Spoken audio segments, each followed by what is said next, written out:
Hello everyone, this is Pooja Sharma from Pooja Sharma classes. उम्मीद करती हूँ आप सब अच्छे होंगे। तो आज हम डिस्कस करेंगे चाइल्ड डेवलपमेंट एंड पेडागोजी को, बाल विकास एवं शिक्षण शास्त्र को हम डिस्कस करेंगे। यह पेपर आपका 7 जनवरी 2022 का प्रीवियस ईयर क्वेश्चन पेपर है।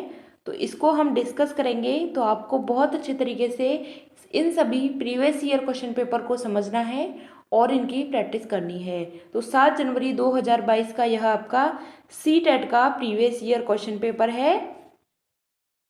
तो आपको इसको अच्छे से समझना है, सभी क्वेश्चंस को अच्छे से समझिएगा, बहुत अच्छे तरीके से आपकी समझ में आ जाएंगे। तो चलिए स्टार्ट करते हैं। आपको वीडियो पसंद आती है तो वीडियो को लाइक कर देना और अपने दोस्तों के साथ शेयर कर देना। चैनल को सब्सक्राइब नहीं किया है तो चैनल को सब्सक्राइब कर लेना और बेल आइकन को प्रेस कर लेना, जिससे आने वाली वीडियो का भी नोटिफिकेशन आपको मिल जाएगा। फ्री नोट्स के लिए आप टेलीग्राम चैनल से जुड़ जाइएगा। फ्री नोट्स के लिए आप टेलीग्राम चैनल से जुड़ जाइएगा, वहाँ पे आपको फ्री नोट्स मिल जाएंगे। वहाँ पे मैंने आपको जो सभी प्रीवियस ईयर क्वेश्चन पेपर हैं इनको वहाँ पे मैंने आपको दे दिया है। तो वहाँ से आप in previous year question paper की प्रैक्टिस कर सकती हैं। तो चलिए स्टार्ट करते हैं। आपको चीज़ें समझ में आनी चाहिए, बस इतना है मेरा उद्देश्य आपको, कि जो क्वेश्चंस हैं मैं आपको करा रही हूँ, बस आपकी समझ में आने चाहिए, बाकी कोई ऐसी बात नहीं है। तो चलिए स्टार्ट करते हैं। क्वेश्चन नंबर आपका 1 आता है। कथन दे रखा है आपका। कथन और निष्कर्ष से आपके क्वेश्चन बने थे 2022 में भी। तो आपको इनको बहुत अच्छे तरीके से समझना है कथन को। तो कथन में दे रखा है कि एक बच्चा 11 महीने में चलना सीखता है, जबकि दूसरा 15 महीने में चलना सीखता है। एक बच्चा है 11 महीने में चलना सीख जाता है और दूसरा बच्चा है वह 15 महीने में चलना सीख जाता है। तो आपको रीजन दे रखा है कि व्यक्तियों में विकास भिन्न भिन्न दरों पर होता है, यानी कि व्यक्तियों में क्या होता है, विकास अलग अलग दर से होता है। तो आपको इसमें सही क्रम बताना है, सही तरीका बताना है कि ए और आर दोनों सही हैं। आर सही व्याख्या करता है ए की, या ए और आर दोनों सही हैं लेकिन आर सही व्याख्या नहीं है ए की। या फिर ऑप्शन थर्ड दे रखा है आपका कि ए सही है लेकिन आर गलत है। ए और आर हैं वह दोनों गलत हैं। तो आपको इसमें इसका सही आंसर बताना है कि एक बच्चा है वह 11 महीने में चलना सीख जाता है और दूसरा बच्चा है वह 15 महीने में चलना सीख जाता है। तो और रीजन में दे रखा है कि व्यक्तियों में विकास की दर होती है वह भिन्न भिन्न दरों पर होता है। तो यह बात भी बिल्कुल सही है कि कोई बच्चा 11 से 15 महीने के बीच में सीख पाता है चलना। तो यानी कि सभी का विकास होता है वह कैसा होता है, भिन्न भिन्न दरों पर होता है। तो ए और आर दोनों सही हो जाते हैं। आर सही व्याख्या करता है ए की। आर आपका यह है, ए आपका यह है, तो यह है आपका सही व्याख्या करता है इसकी। यहाँ तक बात क्लियर। ऑप्शन नंबर आपका 1 इसमें सही आंसर है, क्योंकि जो बच्चे का विकास होता है वह अलग अलग दर से होता है, सभी बच्चे समान नहीं हो सकते हैं।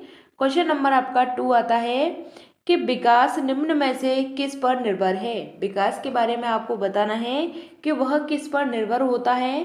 तो आनुवंशिक बनावट पर होता है, या फिर भौतिक वातावरण पर होता है, या सामाजिक सांस्कृतिक इसके कारक होते हैं। तो विकास होता है वह किस पर निर्भर करता है। तो ऑप्शन में आपको दे रखे हैं फर्स्ट और सेकंड, सेकंड और थर्ड, फर्स्ट और थर्ड, फर्स्ट सेकंड और थर्ड। आपको बताना है कि विकास है किन चीज़ों पर निर्भर करता है। तो इसका सही आंसर क्या होता है, विकास हमारी जो आनुवंशिक बनावट होती है, जो हमें माता पिता से प्राप्त गुण होते हैं उन पर भी निर्भर करता है, भौतिक वातावरण पर भी निर्भर करता है, और जो समाज संस्कृति है इन पर भी निर्भर करता है। तो ऑप्शन नंबर 1, सेकंड और थर्ड आपके बिल्कुल सही हो जाते हैं। तो आप कहाँ पे दे रखा है आपका, ऑप्शन नंबर 4 में दे रखा है कि ऑप्शन नंबर 1, सेकंड और थर्ड यह आपके सही हो जाते हैं, क्योंकि जो बच्चे का विकास होता है वह आनुवंशिक बनावट भी इस पर भी निर्भर करता है, और भौतिक वातावरण पर भी, और सामाजिक संस्कृति पर भी निर्भर करता है। क्वेश्चन नंबर 3 आता है आपका कि किस अवस्था में प्रतीकात्मक खेल बढ़ता है तथा संज्ञानात्मक विकास को समर्थन देता है। तो आपको इसमें इसका सही आंसर बताना है कि कौन सी वह अवस्था है जिसमें बच्चे हैं प्रतीकात्मक खेल खेलना स्टार्ट कर देते हैं और उनका संज्ञानात्मक विकास को क्या मिलता है, समर्थन मिलता है। तो आपको इसमें बताना है कौन सी अवस्था है, शेषावस्था है। प्रारंभिक बाल्यावस्था है, मध्य बाल्यावस्था है, या ऑप्शन 4 है आपका किशोरावस्था। तो आपको इसमें इसका सही आंसर बताना है कि बच्चा है वह प्रतीकात्मक खेल खेलता है तो वह कौन सी अवस्था हो जाती है। तो इसका सही आंसर आपको बताना है। तो वह आपकी होती है प्रारंभिक बाल्यावस्था। कौन सी होती है? अर्ली चाइल्डहुड होती है, जो आपकी कब से कब तक स्टार्ट होती है? जो अर्ली चाइल्डहुड होती है आपकी, तो यह आपकी 3 से 6 वर्ष तक स्टार्ट हो जाती है। 3 से 6 वर्ष तक यह अवस्था है स्टार्ट हो जाती है। इसमें बच्चा है कैसे खेल खेलता है? प्रतीकात्मक खेल खेलता है। यहाँ तक बात क्लियर। क्वेश्चन नंबर आपका नेक्स्ट आता है कि निम्न में से बच्चों के प्राथमिक सामाजिकरण की संस्था कौन सी है? प्राथमिक सामाजिकरण की संस्था बतानी है आपको। किताबें और पत्रिकाएं होती हैं, मीडिया होता है, या फिर धार्मिक स्थान होता है, या फिर परिवार होता है। प्राथमिक की बात की गई है आपसे। प्राथमिक का मतलब होता है सबसे पहले बच्चा का जो सामाजिकरण का विकास होता है कहाँ पे होता है? तो अपने परिवार में होता है। कहाँ पर होता है? परिवार में होता है। बच्चे का जो सामाजिक विकास होता है फैमिली में होता है। तो ऑप्शन नंबर 4 आपका सही आंसर है। प्राथमिक की बात की जाती है तो प्राथमिक में आपका क्या आता है? परिवार आता है। अगर द्वितीय की बात करता तो वहाँ पे आपका मीडिया भी हो जाता, धार्मिक संस्थान हो जाते, किताबें और पत्रिकाएं हो जाती। तो यह आपके किसके अंतर्गत आएंगी? यह आपके द्वितीय सामाजिकरण के अंतर्गत आएंगी। अगर प्रथम की बात की गई है तो परिवार आता है, हमेशा आपको याद रखना है। यहाँ से आपका एक क्वेश्चन बनता है, फिर से यहाँ से क्वेश्चन आना कि प्राथमिक होता है वह परिवार होता है, और द्वितीयक होता है वह आपकी जो मीडिया होती है, सामाजिकरण का विकास वहाँ पे होता है। क्वेश्चन नंबर नेक्स्ट है आपका कि एक 5 वर्ष की बच्ची यह तर्क करने में विफल रहती है कि जब पानी को एक लंबे और संकीर्ण गिलास से एक चौड़े बर्तन में स्थानांतरित किया जाता है तो पानी की मात्रा समान रहती है। पियाजे के अनुसार इसका क्या कारण है? तो आपको इसमें बताना है जीन पियाजे के अनुसार। क्वेश्चन दोबारा से पढ़िए कि एक 5 वर्ष की बच्ची है, यह तर्क करने में विफल रहती है कि जब पानी को एक लंबे और संकीर्ण गिलास से एक चौड़े बर्तन में स्थानांतरित किया जाता है तो पानी की मात्रा है वह समान रहती है। तो पियाजे के अनुसार इसका क्या कारण है? तो वह प्रतिवर्ती सोच नहीं रखती।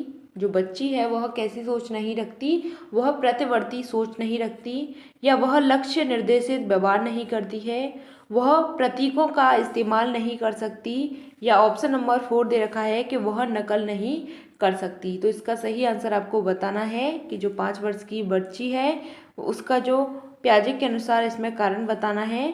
तो इसका सही आंसर है वह कैसी सोच नहीं रखती है? वह प्रतिवर्ती सोच नहीं रखती है। ऑप्शन नंबर 1 आपका राइट आंसर हो जाता है। यहाँ तक बात क्लियर। ऑप्शन नंबर 1 आपका सही आंसर है।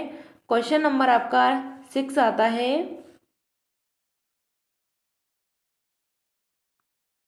लेव वाइगोत्स्की के सिद्धांत के अनुसार हमारी संज्ञानात्मक संरचनाओं की बनावट व संज्ञानात्मक प्रतिक्रियाओं में बदलाव किसके द्वारा होता है? तो इनाम के द्वारा होता है, सांस्कृतिक उपकरण के द्वारा होता है, स्कीमा के द्वारा होता है, या ऑप्शन 4 है आपका संज्ञानात्मक द्वंद्व के अनुसार होता है।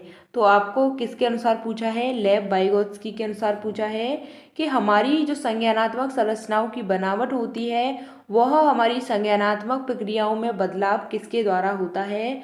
तो जहाँ पे भी आपको लेव वाइगोत्स्की के सिद्धांत के बारे में पूछा जाता है तो हमेशा यह समाज और संस्कृति की बात करते हैं।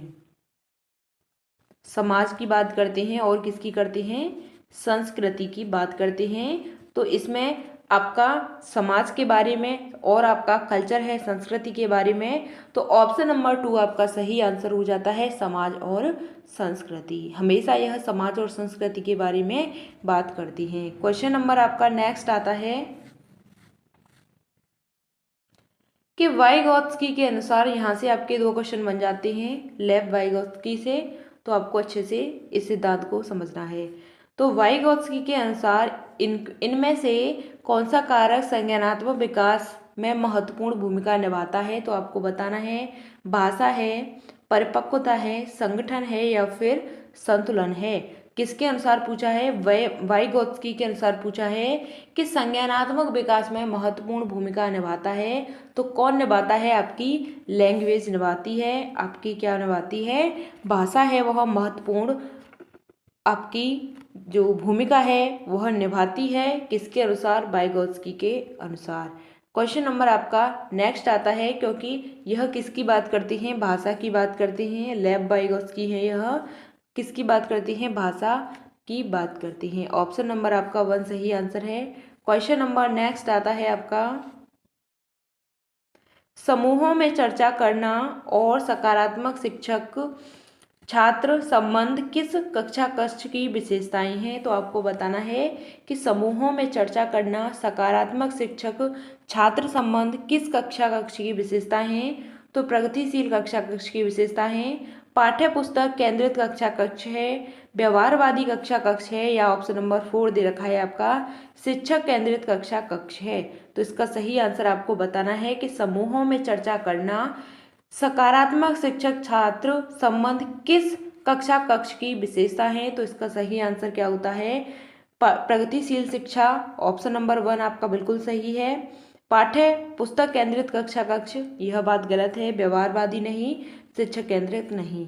तो कैसा होना चाहिए? प्रगतिशील कक्षा कक्ष होना चाहिए। ऑप्शन नंबर आपका 1 सही आंसर है। क्वेश्चन नंबर आपका 9 आ जाता है कि बाल केंद्रित कक्षा कक्ष में विद्यार्थी, जो बाल केंद्रित कक्षा होती है इसमें विद्यार्थी के बारे में पूछा है कि अपने स्वयं के सीखने में ज़्यादा भूमिका नहीं रखते हैं या ज्ञान के सक्रिय निर्माता होते हैं। जो बाल केंद्रित शिक्षा होती है इसमें विद्यार्थी कैसे होते हैं?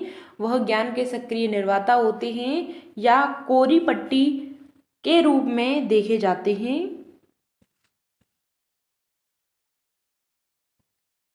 या निष्क्रिय रूप से शिक्षकों का अनुकरण और अनुसरण करते हैं। तो आपको इसमें इसका सही आंसर बताना है कि जो बाल केंद्रित कक्षा कक्ष है इसमें विद्यार्थी हैं वह कैसी भूमिका निभाते हैं? तो वह अपने स्वयं के सीखने में ज़्यादा भूमिका नहीं रखते, तो यह बात बिल्कुल गलत है।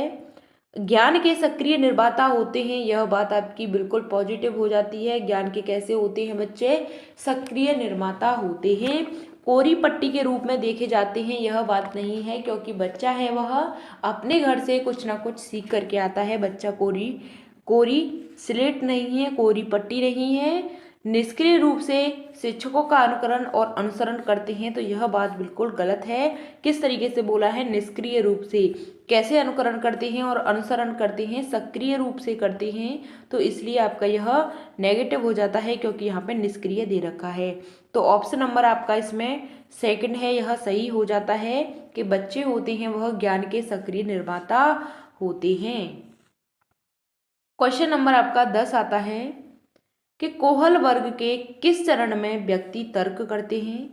सही कार्यवाही विवेक के स्वचुने हुए नैतिक सिद्धांतों पर परिभाषित की जाती है। तो इसका सही आंसर बताना है। अच्छा लड़का, अच्छी लड़की अभिविन्यास, या फिर सामाजिक अनुबंध अभिविन्यास, या सामाजिक व्यवस्था बनाने का अभिविन्यास, या ऑप्शन 4 दे रखा है आपको सार्वभौमिकरण नैतिक सिद्धांत का अभिविन्यास। तो कोहल वर्ग के अनुसार आपको बताना है। तो इसका सही आंसर क्या होता है कि चरण, यानी कि कोहल वर्ग के किस चरण में व्यक्ति तर्क करते हैं? क्या करते हैं? तर्क की बात की गई है। और सही कार्यवाही विवेक के स्वचुने हुए नैतिक सिद्धांतों को परिभाषित करते हैं, यानी कि नैतिक सिद्धांतों की बात की गई है, और तर्क भी करते हैं। तो अच्छा लड़की, अच्छा लड़का, यह तो आपका गलत हो जाता है।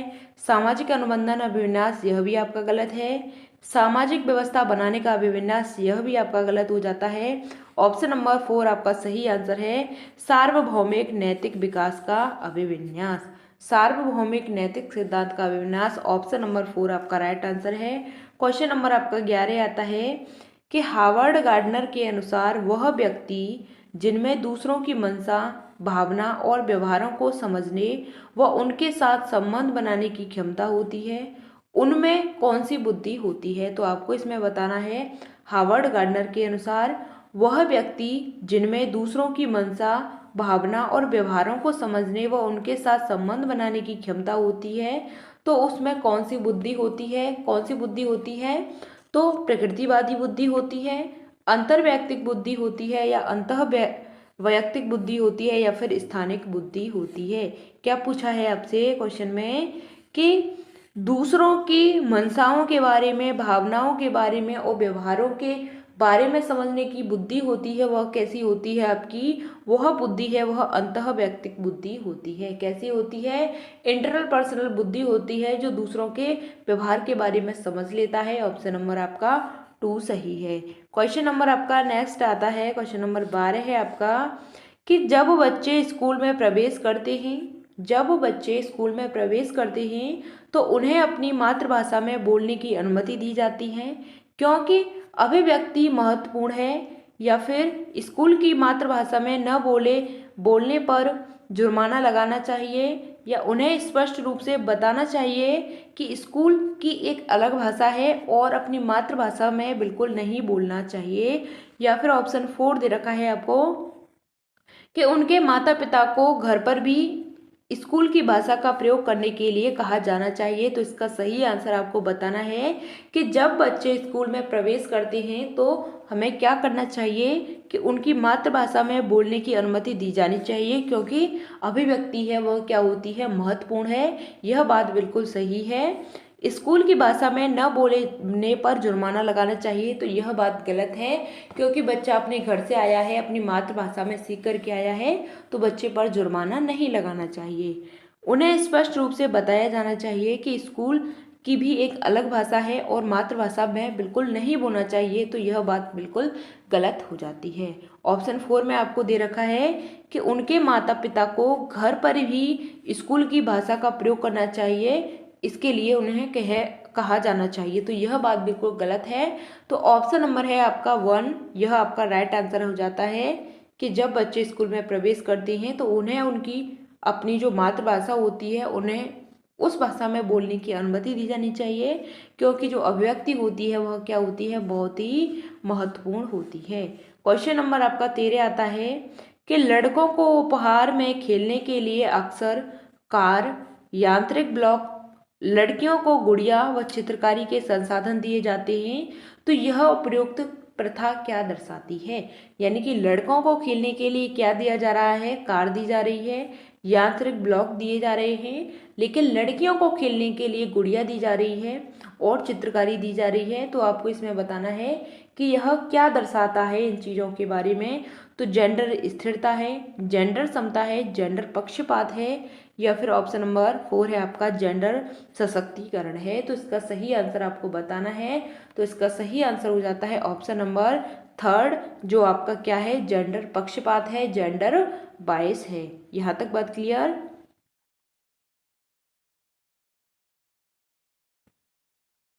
जेंडर बायस है, ऑप्शन नंबर आपका 3 है, यह आपका राइट आंसर है। क्वेश्चन नंबर आपका नेक्स्ट आता है, क्योंकि ऐसा भेदभाव नहीं करना चाहिए, पक्षपात हो रहा है कि लड़के हैं वह कार से खेलेंगे, लड़कियां हैं वह गुड़िया से खेलेंगी। ठीक, क्वेश्चन नंबर आपका नेक्स्ट आता है कि एक शिक्षिका को बच्चों के अपने आप से बात करने यानी व्यक्तिगत बात की बात की गई है, तो इसको क्या प्रतिक्रिया देनी चाहिए? एक शिक्षिका को बच्चे के अपने आप से बात करने के लिए उसको क्या प्रतिक्रिया देनी चाहिए? तो उसे हतोत्साहित करना चाहिए, क्योंकि वह आत्म केंद्रीयता को क्या दे रहा है, बढ़ावा दे रहा है। उसे हतोत्साहित करना चाहिए क्योंकि इसके द्वारा बच्चा है अपना खुद का ध्यान भंग करता है। उसे प्रोत्साहित करना चाहिए क्योंकि इसके स्वयं नियमन सुसाधित होता है, या फिर ऑप्शन 4 है आपका कि उसे प्रोत्साहित करना चाहिए क्योंकि उसे शिक्षक की जिम्मेदारी वहाँ पे क्या हो जाती है, खत्म हो जाती है। तो आपको इसमें बताना है कि एक बच्चा है वह अपने आप से बात करता है तो उसे क्या प्रतिक्रिया देनी चाहिए? तो इसका सही आंसर आपको बताना है कि हतोत्साहित करना चाहिए, क्योंकि वह आत्म केंद्रितता को क्या दे रहा है, बढ़ावा दे रहा है। तो यह बात गलत हो जाती है। हमें हतोत्साहित नहीं करना चाहिए, डिस्करेज नहीं करना चाहिए, उसे हतोत्साहित करना चाहिए। और बच्चा खुद पर ध्यान भंग करता है तो यह बात गलत हो जाती है। उसे प्रोत्साहित करना चाहिए क्योंकि वह स्वयं नियमन सुसाधित करता है, तो यह बात बिल्कुल सही हो जाती है। ऑप्शन 4 में आपको दे रखा है कि उसे प्रोत्साहित करना चाहिए और शिक्षक की क्या हो जाती है, जिम्मेदारी खत्म की बात की गई है, तो यह आपका नेगेटिव हो जाता है। ऑप्शन नंबर 3 आपका राइट आंसर है, प्रोत्साहित करना चाहिए क्योंकि वह उसमें जो स्वयं निगमन की जो सुसाधित होती है वह होता है। तो ऑप्शन नंबर आपका 3 राइट आंसर है। क्वेश्चन नंबर आपका नेक्स्ट आता है कि निम्न में से कौन सा कथन कक्षा में सवाल पूछने के संदर्भ में सही नहीं है। कौन सा कथन है कक्षा में सवाल पूछने के संदर्भ में सही नहीं है। तो विद्यार्थियों में प्रश्न के उत्तर पूछने तथा मुख्य उद्देश्य उसका परीक्षण करना है, या विश्लेषणात्मक प्रश्न पूछने से विद्यार्थियों को समालोचन चिंतन में मदद मिलती है, या विद्यार्थी को कक्षा में प्रश्न पूछने के लिए क्या करना चाहिए, प्रोत्साहित करना चाहिए। ऑप्शन 4 है आपका कि वह प्रश्न जो विवेचन अनुप्रयोग पर आधारित होते हैं उच्चतर श्रेणी के चिंतन कौशलों को बढ़ावा देते हैं। तो आपको इसमें इसका सही आंसर बताना है। नहीं की बात की गई है, तो कक्षा में सवाल पूछने के संदर्भ में सही नहीं है, तो नहीं पूछा है इसलिए आपको नहीं वाला देखना है, नेगेटिव देखना है। तो विद्यार्थी को प्रश्न के उत्तर पूछने का मुख्य उद्देश्य उनका क्या है, परीक्षण करना है। तो यही बात आपकी क्या होती है, गलत होती है। मुख्य उद्देश्य बता रहा है कि परीक्षण करना है किसका, विद्यार्थियों का। या फिर विश्लेषण प्रश्न पूछने से विद्यार्थियों में क्या होता है, समालोचनात्मक चिंतन को मदद मिलती है, तो यह आपका पॉजिटिव हो जाता है, तो यह आपका सही होता है। विद्यार्थियों को कक्षा में प्रश्न पूछने के लिए प्रोत्साहित करना चाहिए, तो यह भी आपका पॉजिटिव होता है।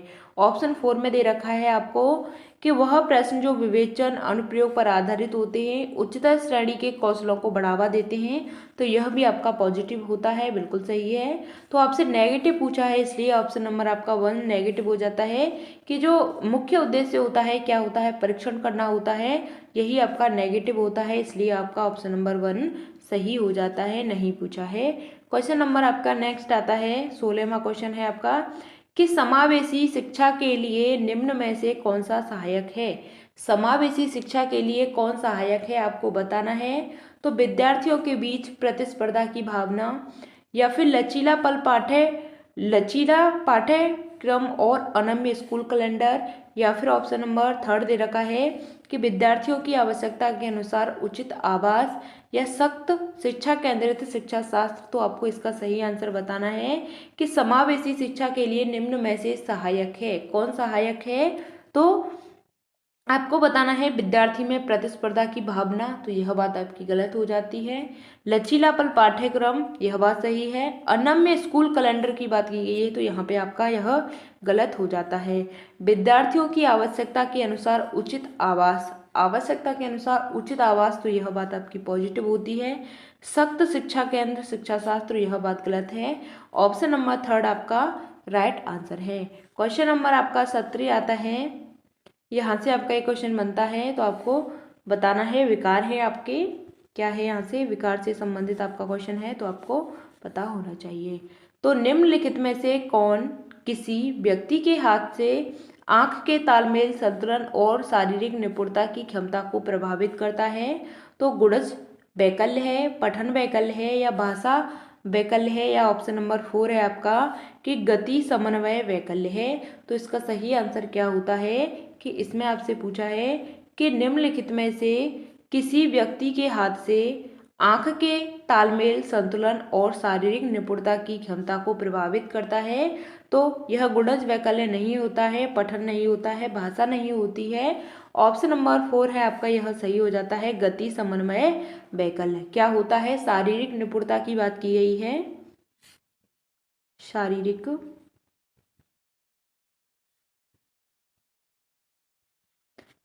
निपुणता की बात की गई है, तो क्या होता है, गति समन्वय वैकल्य होता है। ऑप्शन नंबर 4 आपका राइट आंसर है। क्वेश्चन नंबर आपका 18 आता है कि उन विद्यार्थियों के सफल समावेशन के लिए जिन्हें दृष्टिबाधिता है, तो एक शिक्षिका को क्या करना चाहिए। तो आपको इसमें बताना है कि आसपास की चित्र रूपी सामग्री में मौखिक स्पष्टीकरण जोड़ें, या फिर इन विद्यार्थियों को हस्तलिखित नोट्स दें, या विषय वस्तु को पढ़ने के लिए केवल ब्लैक बोर्ड का प्रयोग करें, या ऑप्शन नंबर 4 दे रखा है आपको कि स्कूल के एक अलग संकाय में दाखला दें। तो इसका सही आंसर आपको बताना है कि उन विद्यार्थियों के सफल समावेशन के लिए जिनमें दृष्टिबाधिता है, यानी कि आंखों में प्रॉब्लम है, तो वह शिक्षक को क्या करना चाहिए। तो आसपास की चित्र रूपी सामग्री मौखिक रूप से स्पष्टीकरण में जोड़ना चाहिए। तो आपको इसका सही आंसर बताना चाहिए। तो क्या इसका सही आंसर होता है, तो बिल्कुल बात सही है कि मौखिक जो स्पष्टीकरण होता है वह आपका सही होता है बिल्कुल। इन विद्यार्थियों को हस्तलिखित नोट देना चाहिए, क्योंकि यह कैसे हैं बच्चे, यह दृष्टिबाधित बच्चे हैं, तो हाथ से लिखे हुए नोट्स नहीं देने चाहिए, क्योंकि इनकी जो लिपि होती है कौन सी होती है, ब्रेल लिपि होती है। इसमें क्या होता है, 6 बिंदु पर आधारित होती है, 6 बिंदु पर आधारित होती है जो आपकी ब्रेल लिपि होती है, तो उसको यह स्पर्श करके पढ़ते हैं, लेकिन जो हाथ से लिखे हुए नोट्स होते हैं उनको यह देख नहीं सकते हैं, तो यह बात आपकी नेगेटिव हो जाती है। विषय वस्तु को पढ़ने के लिए केवल ब्लैक बोर्ड क्योंकि दृष्टिबाधित है तो नहीं देना चाहिए। ऑप्शन 4 में दे रखा है आपको कि स्कूल में एक अलग संकाय में दाखिला दें, अलग नहीं करना है, क्योंकि कैसी शिक्षा है, समावेशी शिक्षा है, यहाँ पे समावेशन की बात की गई है। तो ऑप्शन नंबर आपका 1 सही आंसर है कि आसपास की चित्र रूपी सामग्री में मौखिक स्पष्टीकरण जोड़ें। ऑप्शन नंबर 1 आपका सही आंसर है। क्वेश्चन नंबर आपका 19 आता है कि जनजातीय समुदायों के विद्यार्थियों के सफल समावेशन के लिए एक शिक्षिका को निम्न में से किससे बचना चाहिए। तो उनके दैनिक जीवन और परिवेश से उदाहरण शामिल करना, या उनके सामाजिकरण सांस्कृतिक संदर्भ को महत्व और सम्मान देना, पाठ्यक्रम में उनकी संस्कृति में प्रचलित लोकगीतों और गीतों को शामिल करना, या ऑप्शन 4 दे रखा है आपको कि उन संप्रदायों को पढ़ना जो उनके जीवन के लिए पूरी तरह से क्या हों, अप्रासंगिक हों। तो आपको इसमें बताना है कि जातीय जो जनजाति होती है, जनजातीय समुदाय के विद्यार्थियों के लिए सफल समावेशन के लिए शिक्षिका को निम्न में से किससे बचना चाहिए। तो दैनिक जीवन में परिवेश का उदाहरण शामिल करना, यह बात गलत हो जाती है, दैनिक जीवन के उदाहरण को शामिल करना गलत होता है। सामाजिक संस्कृति संदर्भ को महत्व और सम्मान देना, तो यह बात भी आपकी क्या हो जाती है, गलत हो जाती है, क्योंकि यहाँ पे नेगेटिव पूछा है इसलिए आपको बताना है। तो पाठ्यक्रम में उनकी संस्कृति प्रचलित लोक गीतों को शामिल करना, तो यह भी आपका गलत हो जाता है। तो यहाँ पे आपको दे रखा है कि उन संप्रदायों को पढ़ना जो जीवन के लिए पूरी तरह से क्या हो, अप्रासंगिक हो, अप्रासंगिक की बात की गई है, नेगेटिव होता है, इसलिए यह आपका सही आंसर हो जाता है। क्योंकि यहाँ पे आपको नहीं पूछा था तो इसलिए ऑप्शन नंबर 4 आपका सही आंसर होता है, क्योंकि बचना चाहिए की बात की गई है, तो किससे बचना चाहिए, अप्रासंगिक इन चीज़ों से बचना चाहिए। क्वेश्चन नंबर आपका नेक्स्ट आता है कि निम्नलिखित में से कौन सा विकल्प दी गई दिव्यांगता संबंधित विद्यार्थियों के समावेशन हेतु यथोचित संयोजन रणनीति का सही युग्म बताना है। तो ध्यान न्यूनता, अति क्रियाशीलता विकार, लंबी अवधि की फिल्में दिखाना, या स्वलीनता जिनका हो सके एक समय सारणी या दिनचर्या बनाना। ऑप्शन 3 में पठन वैकल्य यानी कि जटिल गणना पर आधारित प्रश्न दें, या ऑप्शन 4 है आपका वाकवादिता मूल्यांकन के केवल मौखिक रूप से स्वीकार करें। तो इसका सही आंसर बताना है कि निम्नलिखित में से कौन सा विकल्प दी गई दिव्यांगता और संबंधित विद्यार्थियों के समावेशन हेतु यथोचित संयोजित रणनीति का सही युग्म है। तो इसका सही आंसर क्या होता है आपको बताना है। तो इसका सही आंसर ध्यान न्यूनता, अतिक्रिया विकार, लंबी अवधि की फिल्में दिखाएं, यह बात गलत होती है। स्वलीनता जितना हो सके एक समय सारणी दिनचर्या, यह बात बिल्कुल सही होती है, एक समय सारणी होनी चाहिए दिनचर्या की। या फिर पठन वैकल्य जटिल गणना पर आधारित प्रश्न है, यह बात गलत होती है। वाकवादिता मूल्यांकन में केवल मौखिक रूप से स्वीकार करें, तो यह बात भी आपकी गलत हो जाती है। ऑप्शन नंबर 2 है आपका, यह सही हो जाता है कि स्वलीनता का मतलब है जितना हो सके एक समय सारणी होनी चाहिए, एक दिनचर्या होनी चाहिए। क्वेश्चन नंबर आपका नेक्स्ट आता है, कथन दे रखा है आपको कि शिक्षकों को निर्णय लेने में विद्यार्थियों को शामिल करना चाहिए और कक्षा में सक्रिय भागीदारिता को प्रोत्साहित करना चाहिए, या अधिगम शिक्षक के द्वारा विद्यार्थियों को सीधे स्थानांतरित किया जाता है। तो इसका सही आंसर आपको बताना है कि ए और आर हैं वह दोनों सही हैं। आर सही व्याख्या करता है ए की, या ए और आर दोनों सही हैं लेकिन आर सही व्याख्या नहीं है ए की। ए सही है लेकिन आर गलत है, ए और आर हैं यह दोनों गलत हो जाते हैं। तो इसका सही आंसर आपको बताना है कि जो ए शिक्षकों को निर्णय लेने में विद्यार्थी को शामिल करना चाहिए, लेकिन कक्षा में सक्रिय भागीदारी को प्रोत्साहित करना चाहिए। तो यह बात आपकी क्या हो जाती है, यह आपकी बात गलत हो जाती है, क्योंकि निर्णय लेने के लिए विद्यार्थियों को शामिल करना चाहिए तो कक्षा में क्या होती है, सक्रिय भागीदारी को प्रोत्साहित मिलता है। तो यह बात गलत हो जाती है। या फिर आपको यहाँ पे रीजन में दे रखा है कि अधिगम शिक्षक द्वारा विद्यार्थियों को सीधे स्थानांतरित किया जाता है। तो यह बात भी आपकी नेगेटिव हो जाती है। यहाँ पे आपका ऑप्शन नंबर, यहाँ पे आपका यह बात क्या की गई है, सक्रिय भागीदारी, सक्रिय की बात की गई है, यहाँ पे एक्टिव की बात की गई है। तो यह आपका क्या होता है, पॉजिटिव हो जाता है। क्या हो जाता है, पॉजिटिव हो जाता है, सही होता है। लेकिन विद्यार्थियों को सीधे स्थानांतरित किया जाता है, तो यह बात आपकी गलत हो जाती है। ऑप्शन नंबर आपका इसमें यह जो सही हो जाता है ए, और आर होता है यह आपका गलत हो जाता है, ए आपका सही होता है। यहाँ पे सक्रिय भागीदारिता प्रोत्साहित करना यह आपका पॉजिटिव होता है। तो ऑप्शन नंबर आपको इसमें बताना है कौन सा सही है, ए सही है और आर गलत है। तो यह आपका गलत हो जाता है, यह भी आपका गलत हो जाता है। ए सही है लेकिन आर गलत है, यह आपका बिल्कुल सही है। दोनों गलत हैं, यह बात भी आपकी गलत है, लेकिन ए सही हो जाता है। सक्रिय भागीदारिता की बात की गई है तो यह सही है, लेकिन आर होता है यह आपका गलत हो जाता है। क्वेश्चन नंबर आपका 22 आता है कि विद्यार्थी निम्न में से किसे नए ज्ञान के सक्रिय विद्यार्थी निम्नलिखित में से किसे नए ज्ञान के निर्माण का आधार बनाते हैं, तो जो उनके द्वारा पहले से ही समझा और माना जाता है, या जो उनके लिए अस्पष्ट और अप्रासंगिक हो, या फिर जो उनके लिए पूरी तरह से अपरिचित और अज्ञात हो। ऑप्शन 4 में दे रखा है आपको कि जो उनके वर्तमान संज्ञानात्मक स्तर से बहुत परे है। तो इसका सही आंसर आपको बताना है कि निम्नलिखित में से नए ज्ञान के निर्माण का आधार बनाते हैं। तो इसका सही आंसर आपका क्या हो जाता है कि जो उनके द्वारा पहले से ही समझा और माना जाता है। नए ज्ञान का निर्माण बिल्कुल बात सही है। जो उनके लिए अस्पष्ट और अप्रासंगिक है तो यह बात गलत होती है। जो उनके लिए पूरी तरह से अपरिचित और अज्ञात हो तो यह बात गलत होती है। ऑप्शन 4 में दे रखा है कि जो उनके वर्तमान संज्ञानात्मक स्तर से बहुत परे है तो यह भी बात गलत हो जाती है। ऑप्शन नंबर इसका 1 सही होता है कि जो उनके द्वारा पहले से ही समझा और क्या जाता है, माना जाता है। ऑप्शन नंबर 1 आपका राइट आंसर है। क्वेश्चन नंबर 23 आता है कि सीखने के सामाजिक संदर्भ से संबंध में निम्नलिखित में से कौन सा कथन है वह सही नहीं है। तो संप्रेक्षण व अंतःक्रिया सीखने के लिए महत्वपूर्ण है। सीखने का सभी कार्य व्यक्ति के द्वारा उनके दिमाग में किया जाता है। विद्यार्थी स्कूल में अपनी संस्कृति से बहुत सी समझ लेकर के आते हैं। या ऑप्शन नंबर 4 है आपका कि जब विद्यार्थी एक दूसरे की सहायता करते हैं तो सहयोगात्मक रूप से काम करते हैं, उनका अधिगम सुदृढ़ प्रवृत्त और परिष्कृत होता है। तो इसका सही आंसर आपको बताना है कि सामाजिक संदर्भ में निम्नलिखित में से कौन सा कथन है वह सही नहीं है।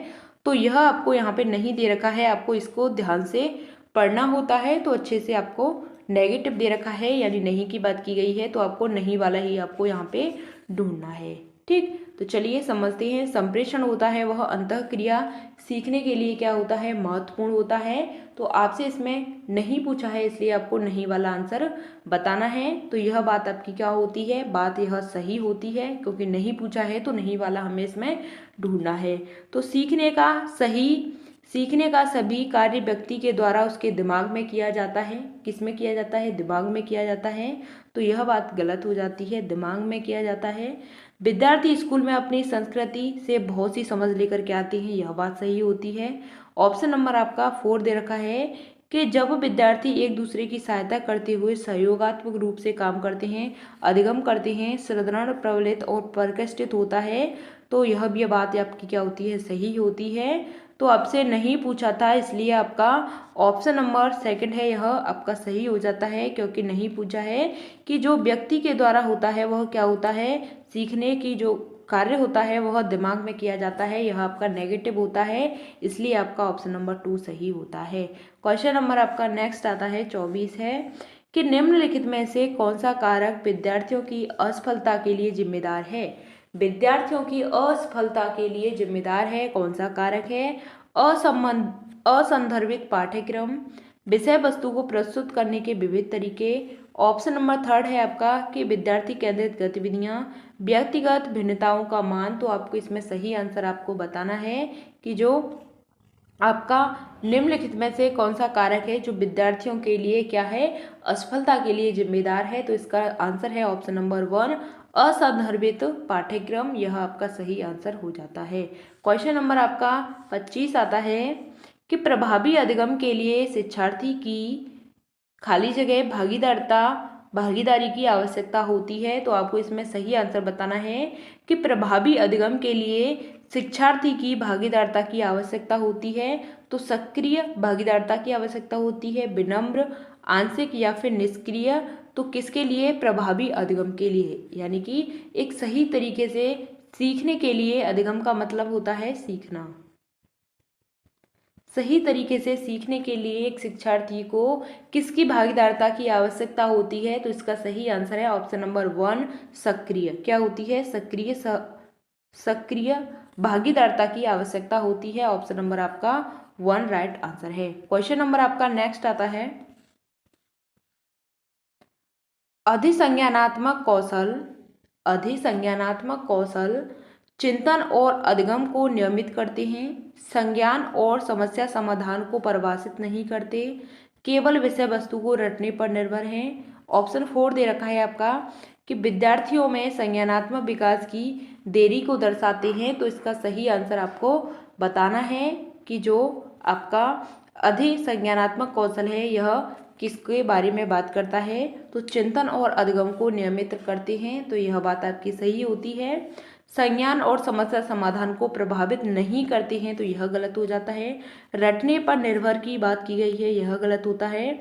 विकास की देरी को दर्शाते हैं, तो यह बात गलत होती है। जो अधिसंज्ञानात्मक कौशल होता है यह चिंतन और अधिगम को नियमित करते हैं। ऑप्शन नंबर 1 आपका सही आंसर है। क्वेश्चन नंबर 27 आता है आपका कि त्रुटियों के बारे में निम्नलिखित में से कौन सा कथन सही है? तो आपको बताना है कि त्रुटियों के बारे में निम्नलिखित में से कौन सा कथन है वह सही है। तो अधिगम प्रक्रिया में त्रुटियों की कोई भूमिका नहीं होती है, या फिर एक शिक्षक को विद्यार्थियों के त्रुटि करने के व्यवहार और इनाम को सजा देकर खत्म करना चाहिए, या त्रुटियों पर चर्चा और विश्लेषण के द्वारा उन्हें अर्थपूर्ण अधिगम में बदलना जा सकता है, या ऑप्शन नंबर 4 है आपका कि विद्यार्थी अपनी त्रुटियों की जो स्वयं खोज व सुधार करने में सक्षम नहीं होते हैं। तो इसका सही आंसर आपको बताना है कि त्रुटियों के बारे में निम्नलिखित में से कौन सा कथन है वह क्या है, सही है। तो अधिगम त्रुटियों में कोई भूमिका नहीं होती है, तो यह बात गलत होती है। शिक्षक को विद्यार्थियों की त्रुटि करने के लिए व्यवहार को इनाम व सजा देकर खत्म करना चाहिए, तो यह बात सही होती है कि त्रुटियों करने पर व्यवहार को इनाम व सजा देकर क्या करना चाहिए, खत्म करना चाहिए। तो यह बात आपकी गलत हो जाती है। क्या होती है? गलत होती है, क्योंकि खत्म नहीं करना चाहिए सजा देकर, यह बात गलत है। त्रुटियों पर चर्चा और विश्लेषण के द्वारा अर्थपूर्ण अधिगम में बदला जा सकता है, यह आपका बिल्कुल पॉजिटिव आंसर है। यह बात सही है कि त्रुटियों पर चर्चा करेंगे, उसका विश्लेषण करेंगे, एनालिसिस करेंगे और उसे मीनिंगफुल बनाएंगे, यानी कि एक अर्थपूर्ण अधिगम में बदल देंगे। तो ऑप्शन नंबर 3 आपका सही है। ऑप्शन 4 में आपको दे रखा है कि विद्यार्थियों की त्रुटियों की स्वयं खोज में सुधार करने में सक्षम नहीं होते हैं, तो यह आपका बिल्कुल गलत हो जाता है।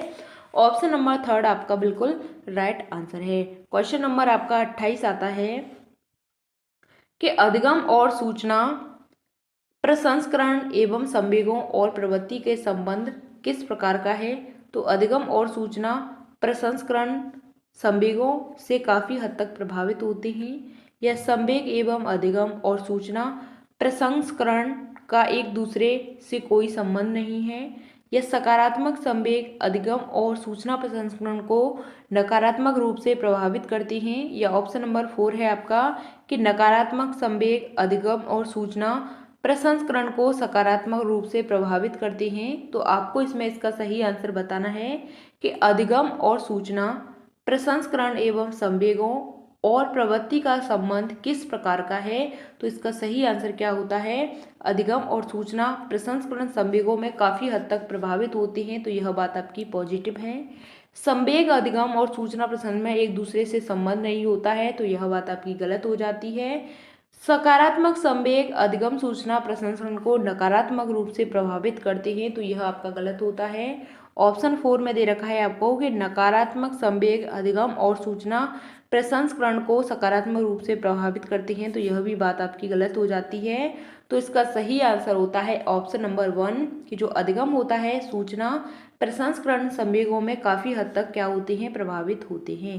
क्वेश्चन नंबर आपका 29 आता है कि एक विद्यार्थी कुछ संप्रत्तियों के बारे में अपनी जिज्ञासा को संतुष्ट करने के लिए किताबें पढ़ रही हैं, किस तरह के लक्ष्य का उदाहरण है? तो महारत हासिल करने की दिशा में उन्मुख लक्ष्य, परिहार उन्मुख महारत लक्ष्य, प्रदर्शन की दिशा में उन्मुख लक्ष्य, या ऑप्शन नंबर 4 है आपका कि परिहार उन्मुख प्रदर्शन लक्ष्य। तो इसका सही आंसर आपको बताना है कि जो एक विद्यार्थी है कुछ संप्रत्तियों के बारे में अपनी जिज्ञासा को संतुष्ट करने के लिए किताबें पढ़ रही हैं, यह किस तरह के लक्ष्य का उदाहरण है? तो इसका सही आंसर होता है ऑप्शन नंबर 1 महारत हासिल करने की दिशा में उन्मुख लक्ष्य है। यह आपका बिल्कुल क्या होता है, ऑप्शन नंबर 1 आपका पॉजिटिव आंसर है। ऑप्शन नंबर 1 आपका सही आंसर है। क्वेश्चन नंबर 30 आपका लास्ट क्वेश्चन है कि राष्ट्रीय शिक्षा नीति 2020 का केंद्र बिंदु क्या है? सेंटर पॉइंट आपको बताना है राष्ट्रीय शिक्षा नीति 2020 का। तो कठोर पाठ्यक्रम, शिक्षा शास्त्र और मूल्यांकन है, बहुभाषिकता और समग्र शिक्षा है, या फिर ऑप्शन 3 है आपका कि परीक्षा की ओर उसके लिए सीखना है, या आकलन के योगात्मक तरीकों को अपनाना है। तो इसका सही आंसर आपको बताना है कि जो राष्ट्रीय शिक्षा नीति 2020 है इसका केंद्र बिंदु क्या हो जाता है? तो कठोर पाठ्यक्रम की बात की गई है। शिक्षा शास्त्र मूल्यांकन यह आपका बिल्कुल नहीं होता है। कठोर आपका क्या होता है, नेगेटिव हो जाता है। विषय बहुविषयकता और समग्र शिक्षा यह आपका बिल्कुल सही है, पॉजिटिव आंसर है। परीक्षा की ओर उनके लिए सीखना तो यह आपका बिल्कुल गलत है। परीक्षा के लिए सीखना, एग्जाम के लिए पढ़ना यह गलत है। आकलन में योगात्मक तरीकों को अपनाना तो यह भी आपका नेगेटिव होता है। ऑप्शन नंबर 2 है आपका यह सही आंसर होता है। राष्ट्रीय शिक्षा नीति 2020 का यह आपका क्या होता है, केंद्र बिंदु होता है, सेंटर पॉइंट होता है। यहाँ तक हमारे 30 क्वेश्चंस हैं वह कंप्लीट हो गए। उम्मीद करती हूँ आपकी समझ में आए होंगे। मैंने बहुत ही अच्छे तरीके से आपको समझाया है।